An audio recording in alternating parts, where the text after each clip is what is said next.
الحمد لله رب العالمين، والعاقبة للمتقين، والصلاة والسلام على خاتم الأنبياء والمرسلين وعلى آله وأصحابه أجمعين، أما بعد. أعوذ بالله من الشيطان الرجيم. بسم الله الرحمن الرحيم.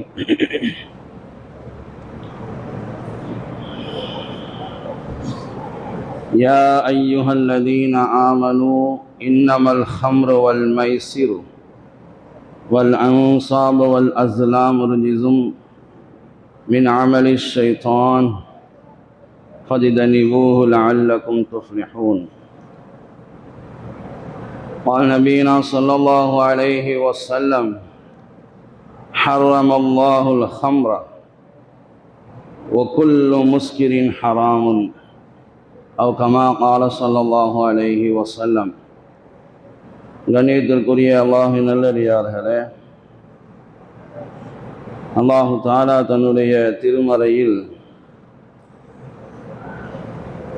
ஈமான் கொண்டவர்களே, மதுவும் சூதாட்டமும் பலிபீடங்களில் பலி கொடுக்குதல் என்பதும் அம்புகளை கொண்டு குறிபாக்குதல் என்பதும் இது அத்தனையும் ரிஜ்சும் மின் அமலி ஷைத்தான், ஷைத்தானுடைய செயல்களில் மிகவும் அருவருக்கத்தக்க செயல் என்று அல்லாஹ் சொல்வான். ஃபஜ்தனிபூஹு லஅல்லகும் துஃப்லிஹூன், நீங்கள் அதை தவிர்ந்திருங்கள், நீங்கள் வெற்றி பெறக்கூடும். பெருமானார் ஸல்லல்லாஹு அலைஹி வஸல்லம் அவர்களும் சொன்னார்கள், அல்லாஹ் மதுவை ஹராமாக்கி வைத்திருக்கிறான். அது மட்டுமல்ல, போதை தரக்கூடிய எல்லா வஸ்துக்களும் ஹராம். ஒக்குல்லு முஸ்கிரின் ஹராமுன், ஒரு மாத்திரையிலே போதை இருக்கிறது என்றால் அதுவும் ஹராம் தான். ஒரு டானிக்ல போதை இருக்கிறது என்றால் அதுவும் ஹராம் தான். ஆரம்பமாக இதில் நாம் சொல்லப்படக்கூடிய விஷயம் என்னவென்றால், உஸ்மான் ரலியல்லாஹு அன்ஹு அவர்களுடைய ஒரு செய்தி. இந்த மதுவினால் ஏற்படக்கூடிய கெடுதிகள், அந்த மது சம்பந்தப்பட்ட 10 நபர்கள் சாபத்துக்குரியவர்கள். அது இபாதத்துக்கும் உடல் ரீதியாகவும் எவ்வளவு பெரிய கேடுகளை ஏற்படுத்துகிறது. நபிகளாருடைய காலத்திலேயே மது ஹராமாக்கப்பட்டாலும் அன்று முதலிருந்தே சவுதியாவில் மது ஹராமாகத்தான் இருந்ததா அல்லது இடைப்பட்ட காலங்களில் அது ஹராமாக்கப்பட்டதா என்பதாகத்தான் நாம் இன்றைக்கு பார்க்கிறோம். ஆரம்பமாக உஸ்மான் ரலியல்லாஹு அன்ஹு அவர்கள் மக்களுக்கு முன்னால் ஒரு செய்தியை சொன்னார்கள். இது நசாயில இடம்பெற்றிருக்கிற ஹதீஸ். இஜ்தனிபுல் ஹம்ர, மதுவை தவிர்ந்திருங்கள். ஃபஇன்னஹா உம்முல் ஹவாயிஸ், அதுதான் எல்லா பாவங்களுக்கும் ஆணி வேர் என்று சொன்னாங்க. மதுவை தவிர்ந்திருங்கள், மதுதான் எல்லா தீமைகளுக்கும் தாய் என்று சொன்னாங்க, எல்லா தீமைகளுக்கும் தலை என்று சொன்னாங்க. அதுதான் சொல்லிட்டு மக்கள்கிட்ட ஒரு செய்தியை சொன்னாங்க. என்ன சொன்னாங்க? உங்களுக்கு முன்னால் வாழ்ந்த காலங்களில் ஒரு மனிதர் இருந்தார். இது எல்லாரும் கேள்விப்பட்டிருப்பீங்க. மிகப்பெரிய வணக்கசாலி. ஒரு பெண், ஒரு பாவம் செய்யக்கூடிய ஒரு பெண் அந்த மனிதரை சந்தித்துட்டு அந்த பெண் என்ன செய்தால், தன்னுடைய அடிமையை அவரை அழைத்து வருவதற்காக அனுப்பி வைத்தார். அந்த அடிமையும் வந்தார்.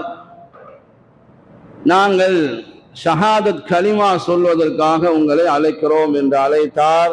அந்த அடிமையோடு அவரும் சென்றார். உள்ளே நுழைந்தார், வீட்டுக்குள்ளே சென்றார். அவர் வீட்டுக்குள்ளே செல்ல செல்ல ஒவ்வொரு வாசலாக அடைக்கப்பட்டது.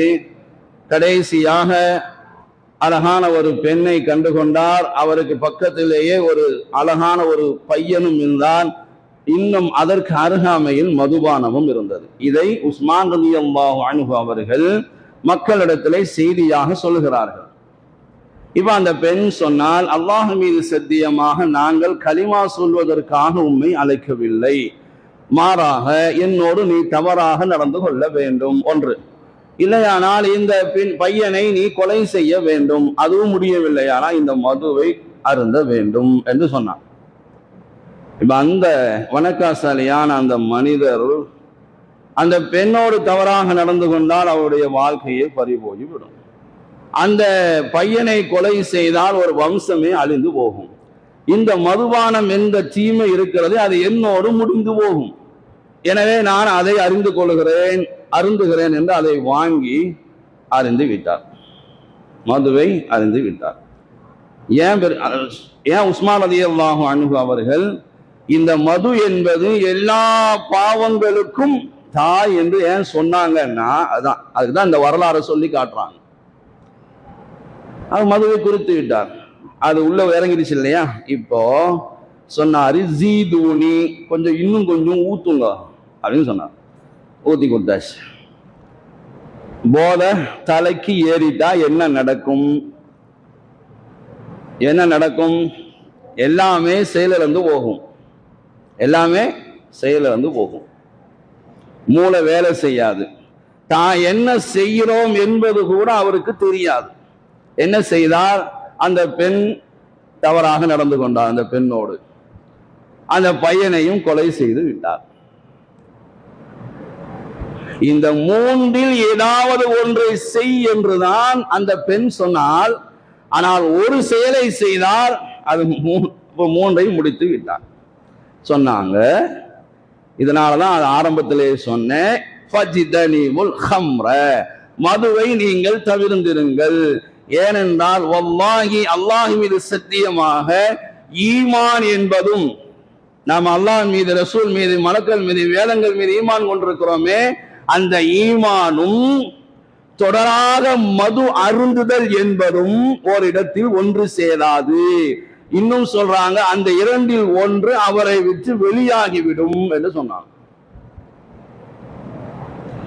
ஒரு வருடத்தினுடைய இறுதியிலே நாம் இருக்கிறோம், 25 இறுதியில இருக்கிறோம். அடுத்த வாரம் 26க்குள்ளே சென்று விடுவோம். ஒரு வருடத்தினுடைய முடிவும் சரி, ஒரு வருடத்தின் ஆரம்பமும் சரி, இந்த கேடுகட்ட மதுவினால், போதையினால் முடிந்து போதையினால் தொடங்குகிறது என்றால், அது என்ன ஆண்டினுடைய முடிவு, அது என்ன ஆண்டின் தொடக்கம்? கேவலமாக இல்லையா? ஜனவரி 2ஆம் தேதி 1ஆம் தேதி எவ்வளவு மது விற்பனை ஆனது, போதைப் பொருட்கள் எவ்வளவு விற்பனை ஆனது என்பதை செய்தியாக சொல்லும் அளவுக்கு கேடுகட்டு போய்விட்டது இந்த உலகம். எல்லா இடங்களிலேயும் கேளிக்கை விளையாட்டுகள், எல்லா இடங்களிலேயும் கேளிக்கை விளையாட்டு. அது மதுவிலே தான் முடியும், மதுவிலே தான் தொடங்கும். அப்படியானால் இந்த ஆண்டினுடைய முடிவு, ஆரம்பத்திலிருந்து முடிவு வரைக்கும், அடுத்த ஆண்டினுடைய ஆரம்பத்திலிருந்து முடிவு வரைக்கும் எப்படிப்பட்ட நிலை இருக்கும் என்பதை நாம யோசிக்கணும். கேடுகட்டது மது என்பது, போதை என்பது. ஏன் அப்படின்னு சொன்னா, இஸ்லாம் இருக்குதே 5 விஷயங்களை பாதுகாக்க சொல்லுகிறது. நான் சுருக்கமாக சொல்றேன். ஒன்று தீனை, ஹிஃபுதுத்தீன். ஒன்று தீனை பாதுகாப்பது, நம்முடைய ஈமானை பாதுகாப்பது. இந்த ஈமான் நம்மை விட்டு வெளியேறக்கூடாது, மது அருந்தினால் சென்று விடும். ஹிஃபுதுன் நஃப்ஸ், நம்மை நாம பாதுகாக்கணும், அதுவும் போயிடும். 3வது அகல், அறிவு. இந்த இஸ்லாம் சொல்லுகிறது அறிவை பாதுகாக்க வேண்டும் என்று சொல்லுகிறது. அதை அறிந்து விட்டால் முழுவதுமாக அறிவு சென்றுவிடும். ஹிஃபுதுன் நஸ்ல், வம்சத்தை, பாரம்பரியத்தை, வம்சத்தை பாதுகாக்க வேண்டும் என்று இஸ்லாம் சொல்கிறது. அதனாலதான் விபச்சாரத்தை ஹராமாக்கி வைத்திருக்கிறது. அதை அறிந்து விட்டால் முன்னாடி சொன்ன வரலாறுல செஞ்சாரா இல்லையா?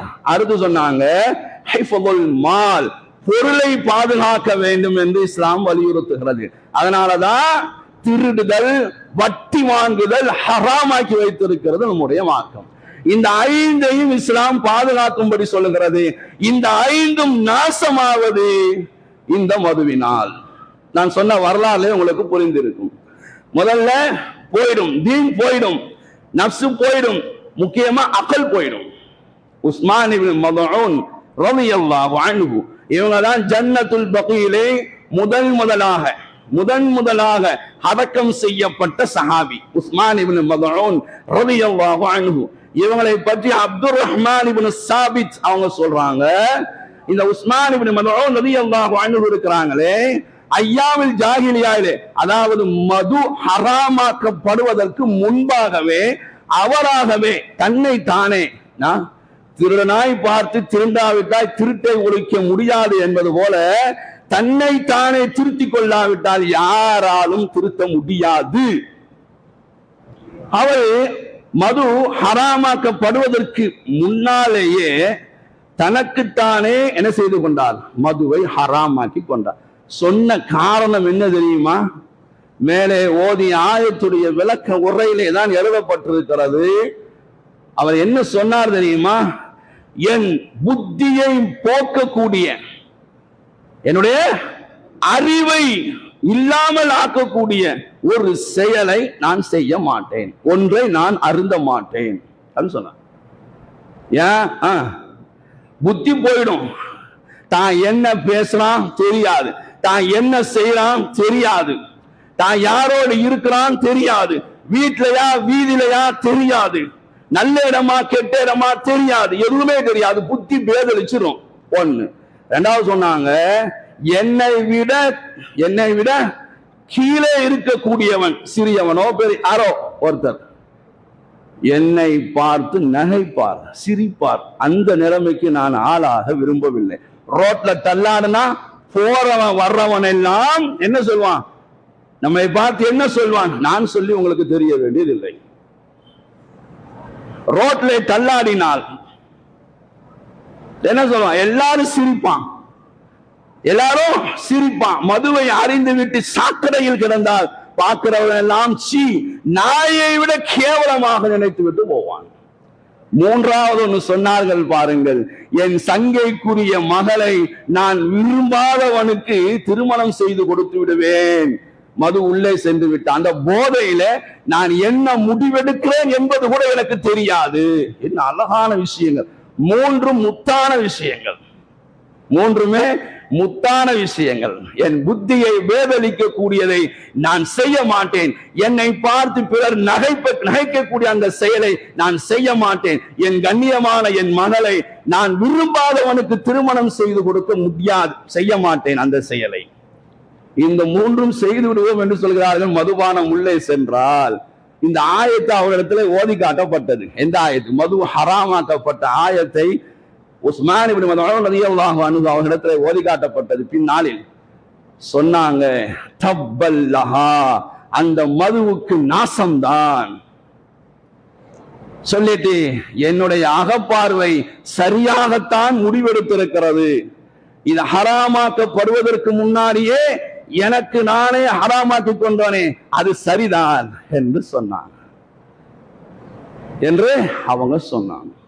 சரிங்க, இது புத்தி பேதளிக்கிறதுனால் இது ஹராமாக்கப்பட்டிருக்கிறது.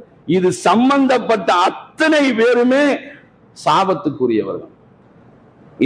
இது சம்பந்தப்பட்ட அத்தனை பேர்கள் என்றால் யாரு சொன்னாங்க? சாராயத்திலே, மதுவிலே, போதை இலே எத்தனை பேரு? 10 பேர் சாபத்துக்குரியவர்கள்.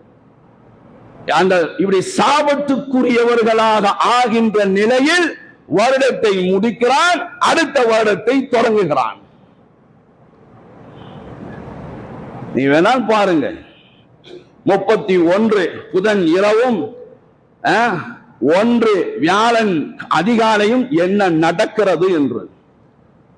ஒவ்வொரு இடங்களையும் ஆடல், பாடல், மதுவான குளியல் எல்லாம் நடக்கும். இந்த ஆண்டினுடைய இறுதியிலும் ஆண்டினுடைய ஆரம்பத்திலும் இதை கொண்டாடக்கூடியவர்கள் கூட இதை செய்துதான் கொண்டாடுகிறார்கள். இந்த நாளை திருவிழாவாக அவர்களுக்கு என்று ஒரு பெருநாளாக ஆக்கி கொண்டவர்கள் கூட இந்த கேடுகட்ட புத்தியை மழுங்க செய்யக்கூடியவற்றை செய்துதான் என்ன செய்யறான்? கொண்டாடுறான். இது ஒரு கொண்டாட்டமே கிடையாது சொன்னாங்க. அப்போ மதுவை யார் பிழிகிறானோ, மதுவை யாரு உற்பத்தி செய்கிறானோ அவன். உற்பத்தி செய்யறது காசு கொடுத்தான் பாருங்க முதலாளி அவன். 2 3 குடிக்கிறான் பாருங்க அவன். 4 யாருக்கு வாங்கிட்டு போறான் பாருங்க பையில வச்சு அவன். யாருக்கு வாங்கிட்டு போறானோ அவன். 5 6வது ஊத்தி கொடுக்குறான் பாருங்க பாட்டில் அவன். 7வது விற்பனை செய்யறான் பாருங்க. நான் கடையில தாங்க வேலை செய்யறேன், நான் வேலை செய்யறேன் அவனும். அந்த வருமானத்திலிருந்து வரக்கூடியதை சாப்பிடறான் பாருங்க அவனும். விற்கக்கூடியவனும் யாரு விற்கிறான் பாருங்க அவன். வாங்கக்கூடியவனும் யாருக்காக வாங்கிட்டு போனானோ அவனும். எல்லாருமே ஒருத்தன் கூட சாபத்திலிருந்து தப்பிக்க முடியாது. 10 பேர் சம்பந்தப்பட்ட அத்தனை பேர்களையும் பெருமானார் சபித்திருக்கிறார்கள் என்று சொன்னால் இது எவ்வளவு பெரிய கேடுகட்ட செயல் என்பதை நாம புரியணும், விளங்கணும். நான் வாங்கி தான் கொடுத்தேன், நான் சுமந்த ஒருத்தர் வாங்கி இதை கொண்டு போய் அங்க குடு எடுத்துட்டு போனா அவரும் சாபத்துக்குரியவர். நான் குடிக்க மாட்டேங்க. சில வீடுகள் எப்படி தெரியுமா, வாங்கி வீட்டுக்கு கொண்டு போய் நடக்குது. வீட்டுக்கு கொண்டு போய் என்னன்னா கண்ணியம் கெட்டு போயிடும், மரியாதை கெட்டு போய்விடும் என்று ராயலாக இருக்கிறாங்கல்ல, ராயலா அந்த ராயல் ஃபேமிலியில உள்ளவங்க எல்லாம் மனைவிமார் ஊத்தி கொடுக்குவாங்க. மனைவிமார் ஊத்தி கொடுக்குறாங்களா இல்லையா? மனைவியும் சாபத்துக்குரியவள், கணவனும் சாபத்துக்குரியவன். நான் சொல்லல, நபி சொன்னாங்க. அப்ப 10 பேரு சம்பந்தப்பட்ட அத்தனை பேர்களும் சாபத்துக்குரியவர்கள். அடுத்து சொன்னாங்க, இதுல நீங்க ஒரு மெடர் குடிச்சிட்டீங்க. மன் ஷரிபல் ஹம்ர முடிக்கல, நபிகளார் முடிக்கல. வசகர யார் மதுவை குடித்தானோ, போதையானானோ. மன் ஷரிபல் ஹம்ர வசகிர ஆயிட்டார், போதை ஆயிட்டார், அல்லது மது குடிச்சார், அல்லது வேற ஏதாவது வகையில போதையானார். என்ன நடக்கும்? ஆரம்பத்திலே சொன்னேன், உடலுக்கு கேடு, புத்தி மழுங்க அடிச்சிடும், ஆன்மீக ரீதியாகவும் கேடை விளைவிக்கும். யார் மதுவை அறிந்து விட்டானோ, போதையானானோ, லம் துக்பல் லஹு ஸலாத்து 40 ஸபாஹன் முடிஞ்சு போச்சு. அவரிடத்தில் இருந்து 40 நாட்கள் தொழுகை அங்கீகரிக்கப்படாது. 40 நாள். மௌத்தாகிவிட்டால் சாராயம் குடிச்சுட்டே செத்துட்டான்னு சொன்னா அது கள்ளச்சாராயம் நல்ல சாராயம் எந்த சாராயமாக இருக்கட்டும், செத்தா அப்படின்னா தகலல் நார், நேர நரகத்துக்கு தான், நேரா நரகத்துக்கு தான். அடுத்து சொன்னாங்க பெருமானார் ஸல்லல்லாஹு அலைஹி வஸல்லம், தௌபா செய்தால் அல்லாஹ் பாவத்தை மன்னிப்பான். திரும்பவும் குடிச்சான், திரும்பவும் போதையானான், திரும்பவும் 40 நாள் தொழுகை ஏற்றுக்கொள்ளப்பட. இது 2வது. அடுத்து சொன்னாங்க 3வது, திரும்பவும் குடிச்சான், அதே வாசகங்களோடு திரும்பவும் குடிச்சான், போதையானான், அவனிடத்துல இருந்து தொழுகை அங்கீகரிக்கப்படாது. இந்த நிலையில் மௌத்தானால் நேர நரகத்துக்கு போயிடுவான். தௌபா செய்தால் அல்லாஹ் தௌபாவை மன்னிப்பான். 3 வாசகங்களை அப்படியே பெறலாமல் சொன்ன பெருமானார் ஸல்லல்லாஹு அலைஹி வஸல்லம் அவர்கள் இறுதியாக சொன்னாங்க, திரும்பவும் மீண்டால் 4வது தடவை. அவ 3 தடவை குடிச்சுக்கலாமா? வாயில வைக்கும் போது யோசிக்கணும், செத்துட்டா என்ன ஆகிறது? சரி, ஒரு தண்ணீரை குடிக்கிறதுக்காக பார்க்க சொல்றாங்க நபிகளார், சரியா? தண்ணியை பார்த்து அருந்துங்கன்னு சொல்றாங்க. இப்ப மதுவை குடிக்கக்கூடிய போதை பொருட்களை பயன்படுத்தக்கூடியவர் கொஞ்சம் யோசிக்க வேண்டாமா? இது எங்கிருந்து உற்பத்தியான் தயாரிக்கப்பட்டது? இது எங்கிருந்து தயாரிக்கப்பட்டது? இதுல என்னென்னவெல்லாம் கலந்து இருக்கிறது பார்க்கணுமா இல்லையா? 4வது தடவையும் அவர் மீண்டால் அல்லாஹ்வின் மீது என்ன சொன்னாங்க பெருமானார்? அல்லாஹ் ஹக்கத் அலல்லாஹி அன் யஸ்கியஹு மின் ரதகத்தில் ஜிபால், ரதகத்தில் ஹவால். ரதகத்தில் ஹவால் என்னன்னா அல்லாஹ்வின் மீது கட்டாயமாகிவிட்டது, அவருக்கு நரகவாதிகளின் சீல் சலங்கள் இருக்கா இல்லையா, சீல் ரத்தத்தோடு கலந்து வருமே, சிகப்பும் வெள்ளையும் கலந்து ஒரு பரு இருந்தால் வருமா இல்லையா, அந்த சீல் கையிலே வந்தால் சீ என்போம், அடுத்தவருக்கு வந்தால் சீ என்போம். அதை உருக்கி, நான் சொல்லல அல்லாஹ்வுடைய ரசூல் சொன்னாங்க, நம்ம வாயிலிருந்து வரல, அல்லாஹ்வுடைய ரசூலுடைய ஹதீஸ் வாயிலிருந்து வருகிறது. சொன்னாங்க ரதகத்தில் ஹபால், அந்த சீல் சலம் வடிகிறது அப்படியே வாங்கி வாயில் ஊத்தப்படும், குடிப்பாட்டப்படும் நரகவாதி. ரசூலுல்லாஹ் கேட்டாங்க, அதான் சொன்னேனா இல்லையா, அதான் ரசூலுல்லாஹ் கேட்டாங்க ஸல்லல்லாஹு அலைஹி வஸல்லம், மா ரதகத்தல் ஹபால், ரதகத்தல் ஹபால்னா என்ன? நரகவாதிகளின் சீலும் சலமும். இமாம் சுயீத் ரஹ்மத்துல்லாஹி அலைஹி அவங்க சொல்றாங்க, திருமிதியுடைய விரிவுரையாளர் சொல்றாங்க, ஏன் 40 நாள் அப்படின்னா, அவனுடைய உடலிலும் நரம்பிலும் அந்த மதுவினுடைய அந்த போதைப் பொருளினுடைய நச்சுத்தன்மை நீங்குவதற்கு 40 நாள் ஆகும். அல்லாஹ்வே மன்னிப்பேங்கிறானே, அல்லாஹ் மன்னிக்கிறேங்கிறானே,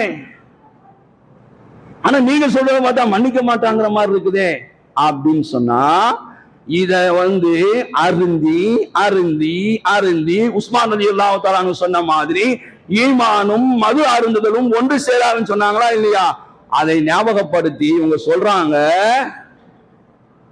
அருந்தி அருந்தி கடைசியில தௌபா செய்யக்கூடிய தௌஃபீகே கிடைக்காமல் போய்விடும். தௌபா செய்யணும், அல்லாஹ்விடத்துல பாவ மன்னிப்பு தேடணுங்கிற எண்ணம் கூட அவனுக்கு வராமல் போயிடும், அந்த நிலைமைக்கு ஆயிடுவான் என்று சொன்னான்.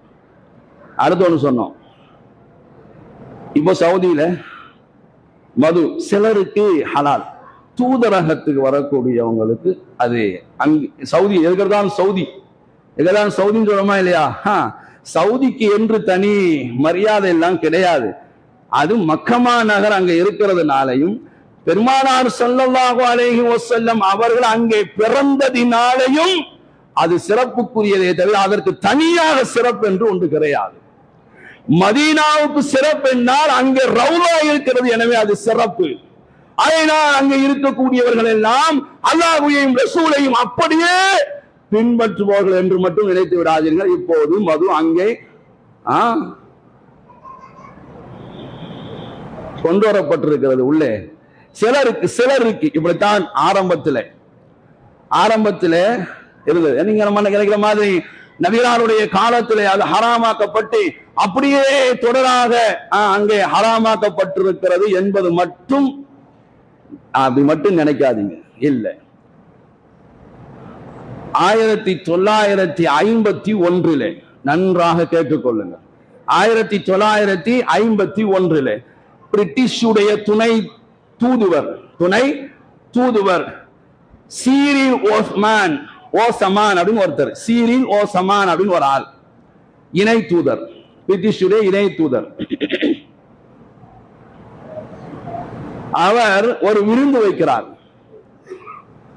அந்த விருந்திலே அப்துல் அசீஸ் உடைய மகனார் மிஷாரி கலந்து கொள்கிறார்.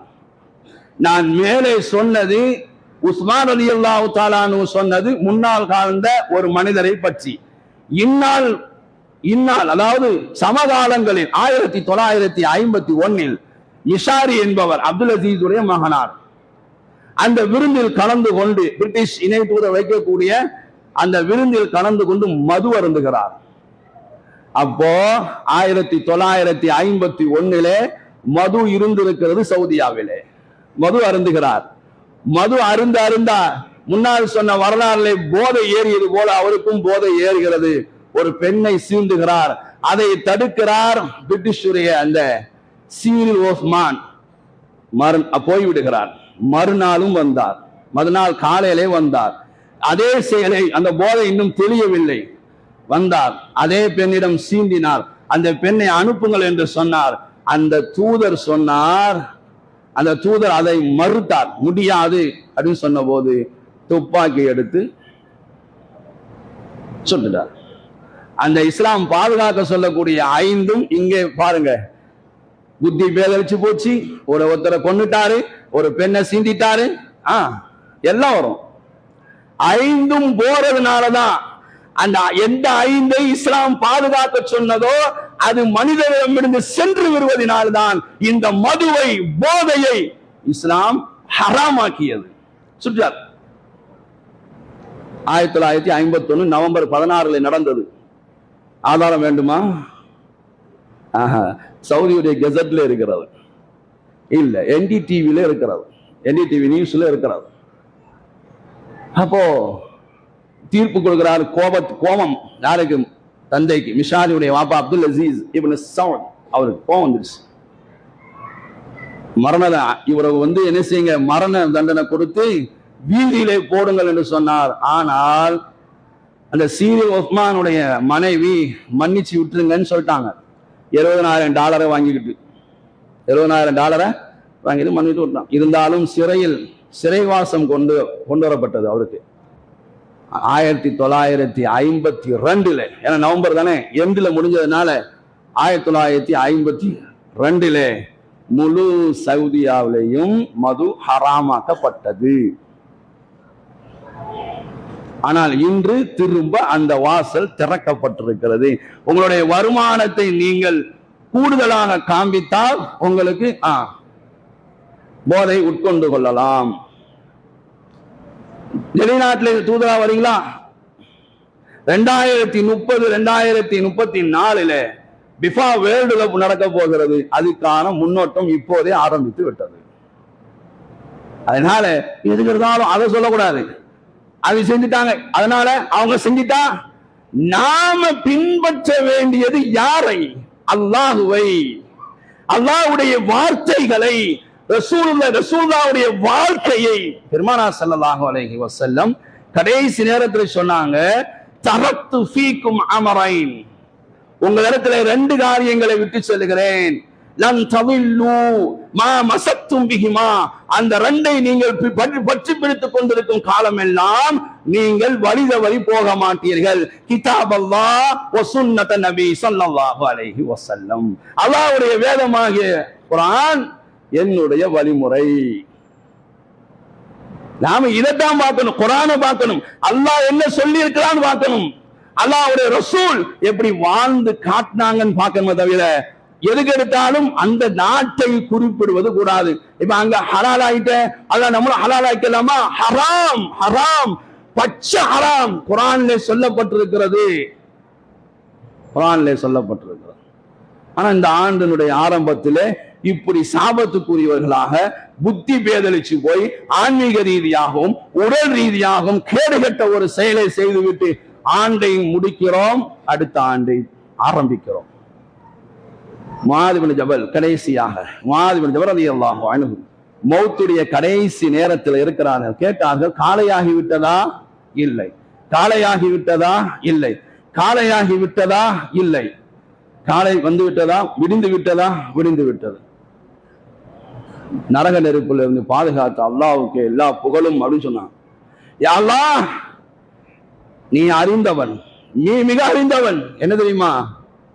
நான் இந்த உலகத்திலே வாழ ஆசைப்பட்டது ஆறுகளை ஓடவிட்டு தோப்பு துறவுகளை வளர்ப்பதற்கு நான் ஆசைப்படவில்லை. அவங்க இந்த உலகத்திலே வாழணும்னு ஆசைப்படுறது எதுக்கு? வாய்க்கா வரப்பு வெட்டி அங்கே செடி கொடிகள்லாம் நட்டி நான் பெரிய ஆளா வாழணும் அப்படின்லாம் நான் ஆசைப்படல. உனக்கு தெரியும் நான் எதற்காக இந்த உலகத்திலே வாழ ஆசைப்படுகிறேன் என்று. எதுக்கு தெரியுமா? வெயில் காலங்களில் நோன்பு வைத்து தாகித்தவனாக இருப்பதற்கும், குளிர்காலங்களிலே நீண்ட நீண்ட நேரங்கள் கிடைப்பதா இரவு நேர தொழுகையை தொழுவதற்கும், ஆலிம்களோடு உட்கார்ந்து அந்த திக்ருடைய மஜ்லிஸிலே உட்கார்ந்து அந்த அல்லாஹ்வுடைய ரசூலுடைய வார்த்தையை கேட்பதற்காக வேண்டி நான் ஆசைப்படுகிறேன் உலகத்திலே வாழ்வதற்கு. மௌத்துடைய நேரத்திலே அவர்கள் சொன்னார்கள் என்றால், இந்த ஆண்டினுடைய கடைசியில் இருக்கக்கூடிய நாம் 25 செய்த பாவங்கள் என்ன? செய்த பாவங்கள் என்ன? 1800 வக்துகளில் நான் எந்தெந்த வக்துகளை விட்டேன், எதையெல்லாம் நான் கலா செய்ய வேண்டியிருக்கிறது? வருடங்கள் செல்கிறது, நான் பள்ளியின் பக்கம் ஜும்மாவை தவிர வேறு எதற்கும் வந்தது கிடையாது. நான் எதற்கும் வந்தது கிடையாது. நான் மௌத்தை நெருங்கிக் கொண்டே இருக்கிறேன், மௌத்தை நெருங்கிக் கொண்டிருக்கிறேன், எந்த விதமான கவலையும் கிடையாது. ஒரு நாள் ஆளடி குடியை தோண்டி என்னையும் உங்களை உள்ளே வைப்பார்கள். அப்போது சம்பாதித்த பணங்கள் வராது, கட்டின வீடு வராது, பொண்டாட்டி வர மாட்டா, புள்ள வர மாட்டா, மகள் சொந்த பந்தம் எதுவும் வராது. நாம செய்கிற அமல்கள் தான் நம்ம கூட வரும். ஆனா இன்னைக்கு என்ன நடக்குது? வருடத்தினுடைய ஆரம்பத்தில் கடைசியும் தீமையில், ஆரம்பமும் தீமை. அல்லாஹ் நம் எல்லோர்களையும் பாதுகாப்பானா. அல்லாஹ் தஆலா இது மாதிரியான தீமைகள் இருந்து விலகி இருக்க தௌஃபீக் செய்வானாக. வாஹிரு தாவானா அல்ஹம்துலில்லாஹி ரப்பில் ஆலமீன். அஸ்ஸலாமு அலைக்கும் வரஹ்மத்துல்லாஹி வபரகாத்துஹு.